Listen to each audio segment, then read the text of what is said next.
Aaron Jones যখন Bangladesh premier league খেলতে এসেছিলেন অনেকের ভ্রু কুঁচকেছিলেন। মূলত রংপুর রাইডার্সের সাথে যুক্তরাষ্ট্রের ক্লাব আটলান্টা রাইডার্সের চুক্তির অংশ হিসেবেই জন্স সুযোগ পেয়েছিলেন বিপিএলে। অখ্যাত সেই ক্রিকেটার এবার নিজের জাত চেনানো শুরু করেছেন। বাংলাদেশকে সিরিজ হারানোর পর বিশ্বকাপের উদ্বোধনী ম্যাচেই অবিশ্বাস্য এক ইনিংস খেলে দলকে এনে দিয়েছেন জয়।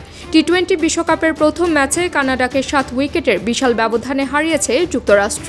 বিশ্বকাপ শুরুর আগে বাংলাদেশের বিপক্ষেও সিরিজ জিতেছে তারা।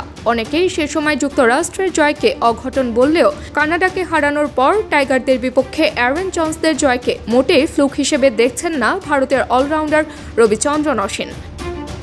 জন্সের প্রশংসা করতে গিয়ে বাংলাদেশকে খোঁচা দিতে ভুললেন না ভারতীয় অলরাউন্ডার রবিচন্দ্রন অশ্বিন। কানাডার বিপক্ষে স্বাগতিকদের জয়ের নায়ক মূলত জন্স। 40 বলে অপরাজিত 94 রানের ইনিংস খেলেছেন তিনি। তাতেই 14 বল হাতে রেখে 7 উইকেটের জয় পেয়েছে যুক্তরাষ্ট্র।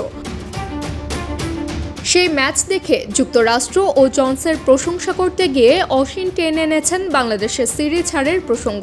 স্বাগতিকদের জয়ের পর অশ্বিন সামাজিক যোগাযোগ মাধ্যম এক্সে লেখেন, অ্যারন জন্স যে সিয়াটল অর্কাসের হয়ে খেলে আজ বিশ্বকাপের প্রথম ম্যাচ রাঙাতে দারুণ ব্যাটিং প্রদর্শনী দেখিয়েছে। যুক্তরাষ্ট্র আমাদের দেখাচ্ছে বিশ্বকাপের আগে বাংলাদেশের ওপর কেন তারা ছড়ি ঘুরিয়েছে।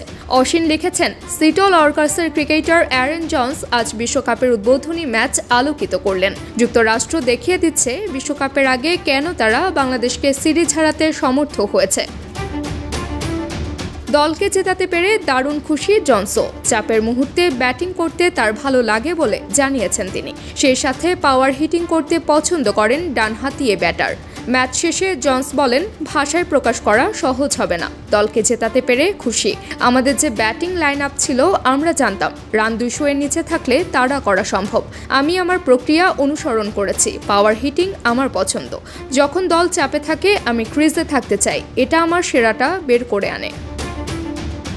শুধু যুক্তরাষ্ট্রের কাছে হারি নয়, প্রস্তুতি ম্যাচে ভারতের কাছে একপেশেভাবে হারের কারণেও বিশ্বকাপের আগে সমালোচনার সাগরে ভাসছে বাংলাদেশ। সেখানে অশ্বিনের মতো গ্রেটের এই খোঁচা যেন বাংলাদেশ ক্রিকেট দলের কঠিন বাস্তবতাটাই তুলে ধরছে নিষ্ঠুরভাবে।